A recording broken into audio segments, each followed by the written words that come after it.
Hello दोस्तों, welcome to our channel SMKK। पहली बार आए हैं तो चैनल को सब्सक्राइब जरूर करें और शेयर मार्केट की नई नई वीडियोस के लिए बेल आइकन को प्रेस करके और ज़रूर सेलेक्ट कर दें।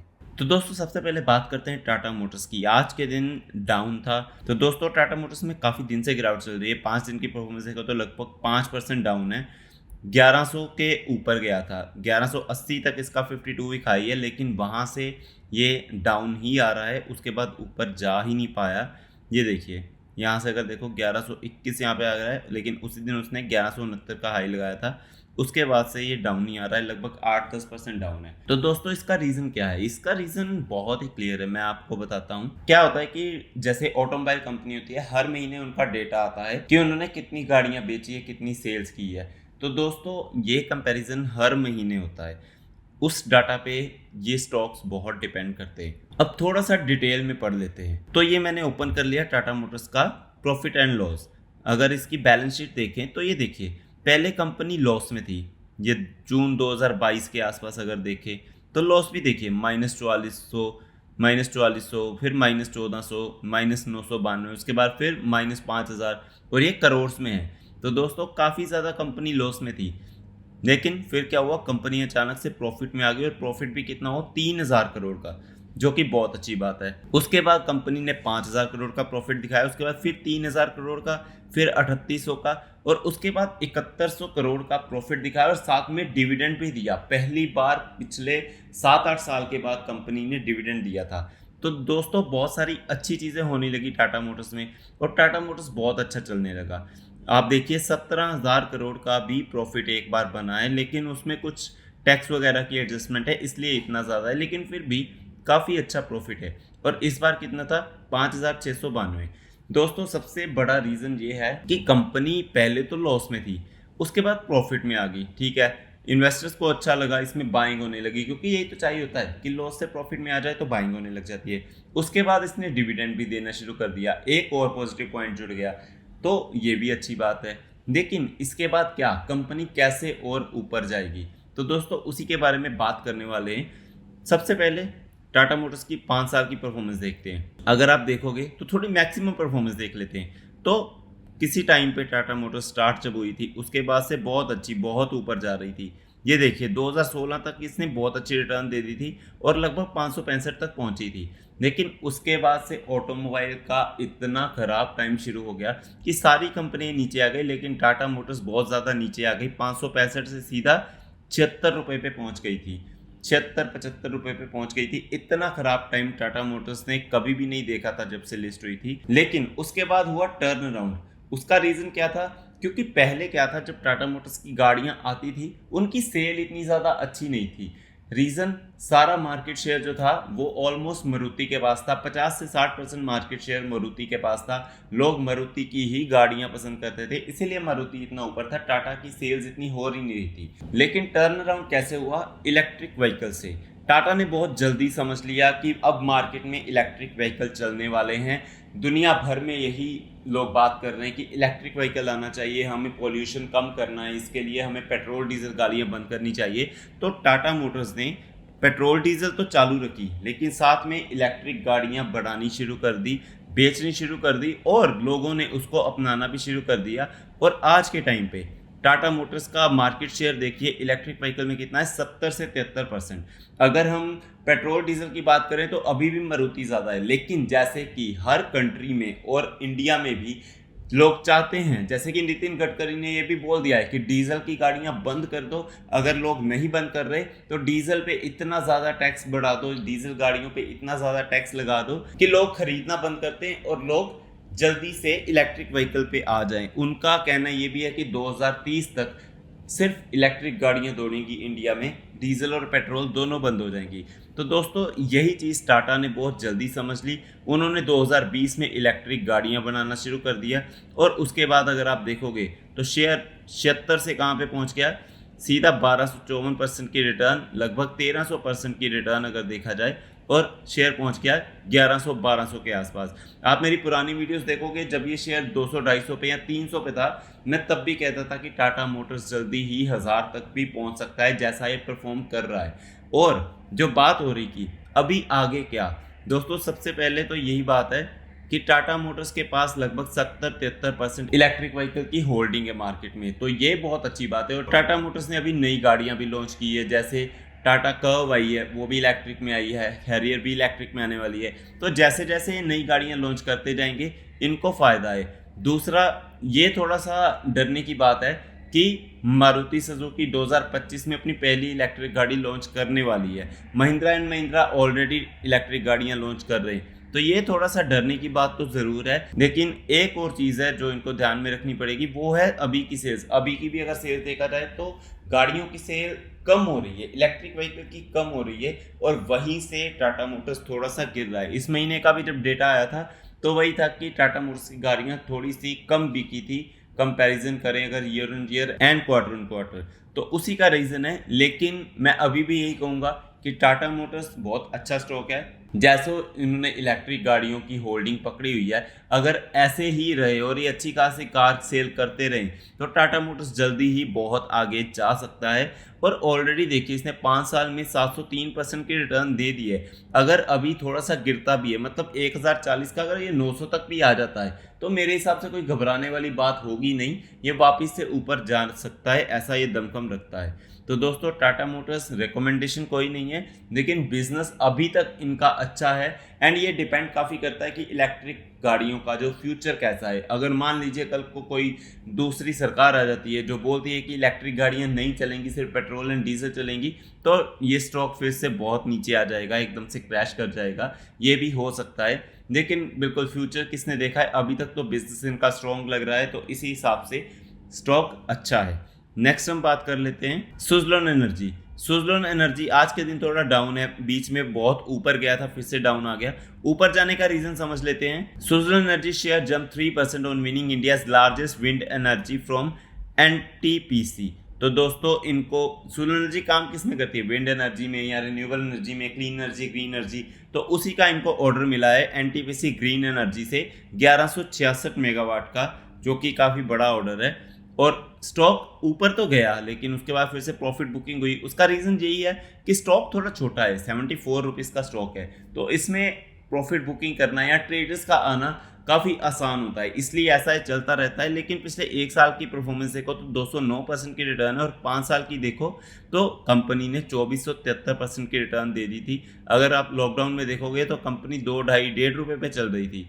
तो दोस्तों उसके बाद से तो काफ़ी अच्छा रन किया है कंपनी ने। लेकिन मैक्सिमम परफॉर्मेंस देखोगे तो कंपनी अभी भी अपने स्टार्टिंग पॉइंट से, मतलब जहाँ पे ये लिस्ट हुई थी 123 पे, उससे अभी भी 40% डाउन है। और अपने टॉप लेवल से अगर देखा जाए जहाँ पे ये पहुँची थी, उससे तो अभी लगभग 80% डाउन है। डाउन क्यों हुई थी, अभी क्यों ऊपर जा रही है? अभी तो इसलिए ऊपर जा रही है क्योंकि इसका बिजनेस अभी अच्छा चल रहा है, इन्होंने डेट अपनी खत्म कर दी है।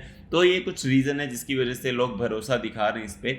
पहले इतना ऊपर कैसे थी और बाद में डाउन कैसे आई, ये पूरी एक अलग से वीडियो बना के मैं ज़रूर डालूंगा जल्दी ही। लेकिन अभी के लिए देखा जाए तो सुज़लोन एनर्जी को एक ऑर्डर मिला है, और हाँ हो सकता है भविष्य में ये थोड़ा और भी ऊपर चला जाए। ये काफ़ी ज़्यादा ऑर्डर्स पे एंड अपने रिजल्ट पे डिपेंड करती है।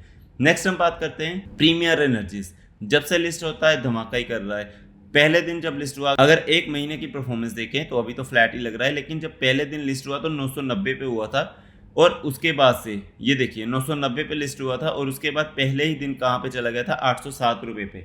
लेकिन उसके बाद से क्या हुआ, प्रीमियर एनर्जीज को एक ऑर्डर मिला उत्तर प्रदेश स्टेट से, और उसके बाद से कंपनी ऊपर जाती जा रही है। और हाँ मतलब एक ऑर्डर से इतनी ऊपर नहीं जानी चाहिए दोस्तों, मैं पहले बता दूं कंपनी काफ़ी नहीं है, और जब लिस्ट होते ही एक ऑर्डर मिल जाए ना तो काफ़ी पॉजिटिव सेंटीमेंट बन जाते हैं कि अभी ऑर्डर मिल गया तो आगे भी ऑर्डर मिल सकते हैं। और अगर कंपनी की बैलेंस शीट देखा जाए तो कंपनी प्रॉफिट में अच्छा दे रही है। और अगर हम इसका वॉल्यूम्स देखें तो ये देखिए पिछले वीक की एवरेज वॉल्यूम 4 करोड़ थी, अब लास्ट जो देखा जाए तो 3 करोड़ का वॉल्यूम, आज का भी 3 करोड़ का वॉल्यूम। और इसमें अगर देखा जाए तो सभी ने बाय की ही रिकमेंडेशन दी है, 100% बाय की कॉल है।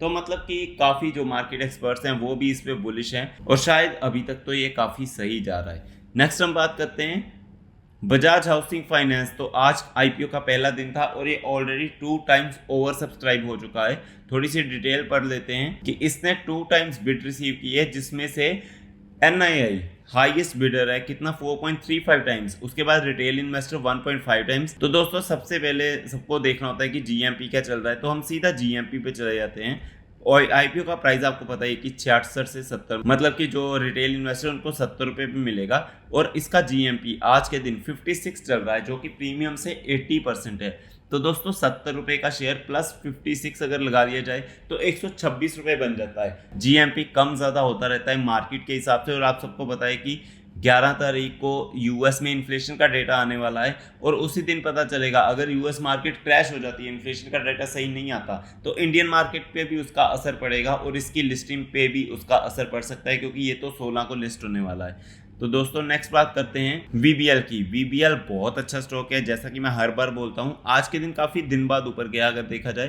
5 दिन में ज़्यादा परफॉर्मेंस नहीं है। 1 महीने की बात की जाए तो सिर्फ 1% की रिटर्न है, 6 महीने में देखो 7% की, लेकिन 1 साल में देखो तो 65% की रिटर्न है। और स्टॉक अगर ऐसा चल रहा है ना, आप देखिए ऊपर का ऊपर ही जा रहा है और यहाँ पे आके थोड़ा सा फ्लैट चल रहा है ना, तो ये किसी स्टॉक के लिए अच्छी बात होती है। ऐसा नहीं कि अगर बिल्कुल ही ऊपर जा रहा है तो वो स्टॉक इतना अच्छा नहीं होगा, क्योंकि वो गिरेगा तो बिल्कुल ही नीचे गिर जाएगा, वो भी मैं अभी आपको दिखाऊंगा। लेकिन ये स्टॉक काफ़ी अच्छा है, इसकी बैलेंस शीट बहुत स्ट्रॉन्ग है, इसका बिजनेस बहुत अच्छा है, क्योंकि आप सबको पता है पेप्सी, कोल्ड ड्रिंक्स, लेज वगैरह हर कोई खाता पीता रहता है, और बच्चों में तो ये बहुत ही फेवरेट है। तो दोस्तों इसके लिए इसका बिजनेस बंद नहीं होता। न्यूज़ आपको पता ही होगी कि वरुण बेवरेजेस ने स्प्लिट दिया था, एक्स डेट जो है वो जल्दी आ रही है। इसकी रिकॉर्ड डेट है 12 तारीख, उससे पहले पहले अगर आपके पास होगा तो आपको स्प्लिट मिल जाएगा। स्प्लिट का रेशो है 2:5। तो दोस्तों मतलब स्प्लिट के पीछे तो नहीं जाना होता, लेकिन वरुण बेवरेजेस ने बोनस और स्प्लिट को लेके अपने शेयर होल्डर्स का हमेशा ध्यान रखा है, और पिछले लगातार 5 साल में ये 5 बार बोनस एंड स्प्लिट दे चुके हैं। तो ये अच्छी बात है, और बिजनेस वैसे भी इसका अच्छा है, तो लॉन्ग टर्म में ये आपको फ़ायदा दे सकता है। रिकमेंडेशन कोई नहीं, आप अपना स्टडी कीजिए, और अगर आपको अच्छा लगे तो ज़रूर इसमें जा सकते हो। नेक्स्ट और लास्ट स्टॉक की बात की जाए तो दोस्तों एक कंपनी है लोटस चॉकलेट कंपनी। आज के दिन लोअर सर्किट लगा हुआ है, लेकिन बहुत मैंने इंस्टाग्राम पे देखा था, बहुत बातें हो रही थी कि इसको लोटस चॉकलेट कंपनी के नाम से नहीं जाना जाता। हमेशा आ रहा था कि रिलायंस की एक कंपनी में अगर आपने 1 लाख लगाए होते तो वो आपके 1 करोड़ हो गए होते। तो दोस्तों सबसे पहले तो मैंने चेक किया, जी हाँ रिलायंस ने इसको खरीदा हुआ है, और रिलायंस ने कब खरीदा वो भी देख लेते हैं। ये देखिए, अगर 72% प्रमोटर्स हैं तो उसमें रिलायंस कंज्यूमर प्रोडक्ट 51% है। इन्होंने जून 2023 में खरीदा था, उसके बाद से कंपनी काफ़ी ऊपर जा रही है। तो क्या सिर्फ इसी वजह से ले लेना चाहिए? ये देखिए न्यूज़ भी आप देखिए, reliance on Multipager small stock turns 1 lakh into 1.09 crore in 5 years. तो दोस्तों काफ़ी लोग ना इसी के चलते आ जाते हैं कि अगर इतना पैसा बना दिया तो और भी बना देगा। लेकिन मैं आपको इसका चार्ट पैटर्न दिखाता हूँ। ये देखिए 6 महीने की परफॉर्मेंस, इसने 406% की रिटर्न दी है, 1 साल में 409, 5 साल की परफॉर्मेंस देखा जाए तो 10,690% की रिटर्न है। एक टाइम पे कितना था ये 14-15 रुपये का, 13 रुपये का, लेकिन बाद में कितना पहुंच गया 1677 का। लेकिन एक टाइम पे कितना था, आप देखिए 2500 के आसपास पहुंचा था। अब 2500 से नीचे कितना गिर गया है, ये ऑलरेडी 32% गिर गया है, और ये सिर्फ सर्किट में काम कर रहा है। अगर आप देखोगे तो यहाँ पे भी ये देखिए, मैंने बोला था ना कि जून में रिलायंस ने खरीदा था, जून तक तो ये पहुंच गया था 500-600 में, और उसके बाद से देखो सीधा सर्किट ही लग गया। जब न्यूज़ आई कि रिलायंस ने खरीद लिया, सीधा सर्किट लग गया 300%, 350% ऊपर। लेकिन जब गिरा है तब भी सर्किट में गिर रहा है। उसका रीज़न, इसका मार्केट कैप देखिए 2000 करोड़ का, बहुत ही छोटी कंपनी है। और काम क्या करती है, कोकोआ पाउडर बनाती है। इसका बिजनेस बता देता हूँ मैं आपको। Lotus chocolate manufacture chocolates, cocoa products and other similar products. तो ज़्यादा बड़ा बिजनेस नहीं है, सिर्फ लिमिटेड बिजनेस है। लेकिन दोस्तों इसकी बैलेंस शीट देखने वाली है। कंपनी लॉस में थी पहले, बीच में प्रॉफिट, बीच में लॉस, -1 करोड़, -6 करोड़, -0 करोड़, फिर -1, 1 करोड़, 10 करोड़, लेकिन कहीं भी कंसिस्टेंसी नहीं देखी जा रही। तो दोस्तों क्या आप सोच सकते हो कि इतनी खराब बैलेंस शीट है और फिर भी आपको जाना चाहिए ऐसी कंपनी में और इतने पैसे खर्च करने चाहिए? इससे अच्छा मैंने आपको अभी दिखाया VBL का स्टॉक इतना अच्छा है, टाटा मोटर्स का इतना अच्छा है। तो अगर आपके पास पैसे हैं ही तो आप उनमें इन्वेस्ट कीजिए ना, थोड़ी स्टेडी रिटर्न मिले तो वो अच्छा है। क्योंकि आप सोचिए, जिसने यहाँ पे 2500 के आसपास खरीदा होगा, ये देखिए 52 वीक हाई कितना है 2608। जिसने 2608 के आसपास खरीदा होगा वो तो अभी फंस गया होगा ना, वो कितना डाउन होगा, उसकी मार्केट वैल्यू कितनी डाउन होगी, तो वो तो लॉस में होगा। इसीलिए सिर्फ रिलायंस के नाम से नहीं जाना, कंपनी का बिजनेस भी देखना होता है, क्योंकि रिलायंस बहुत बड़ी कंपनी है, वो तो किसी भी कंपनी को खरीद सकती है जिसका मार्केट कैप ही सिर्फ 2,200 करोड़ है। और जब रिलायंस ने खरीदी थी तब तो बहुत ही छोटा होगा। तो दोस्तों ऐसी कंपनी में हरगिज नहीं जाना चाहिए, मतलब मैं तो अवॉइड करने के लिए बोलूँगा। ये मैं इसलिए बोल रहा हूँ क्योंकि मैंने भी यही न्यूज़ देखी कि रिलायंस ओन कंपनी गेव इतनी रिटर्न्स 1 लाख से 1 करोड़ बना दिया, तो इसीलिए मैंने सोचा कि रिलायंस की ऐसी कोई कंपनी तो है नहीं जिसने इतना बना दिया, तो ही मैंने इसको सर्च किया। और मैं तो यही कहूँगा कि ऐसी कंपनीज को अवॉइड ही करना चाहिए जिसमें आपको फंसने का डर रहेगा। क्योंकि ये देखिए जिसने 2600 पे खरीद ली उसके बाद तो लोअर सर्किट ही लग गया है, और वो बेच भी नहीं सकता और बेचना चाहेगा भी नहीं। और जब अपर सर्किट लगा तब तक वो 735 पे आ चुकी थी। तो इतने खराब रिटर्न के बाद कौन ही इतने नुकसान में बेचना चाहेगा। तो दोस्तों ऐसी कंपनी से ज़रूर आपको सावधान रहना चाहिए। तो दोस्तों मैं उम्मीद करता हूँ आपको ये वीडियो बहुत पसंद आई होगी। ऐसे ही स्टॉक मार्केट की नई नई वीडियोस के लिए चैनल को सब्सक्राइब जरूर करें और बेल आइकन को प्रेस करके ऑल ज़रूर सेलेक्ट करें। थैंक यू दोस्तों।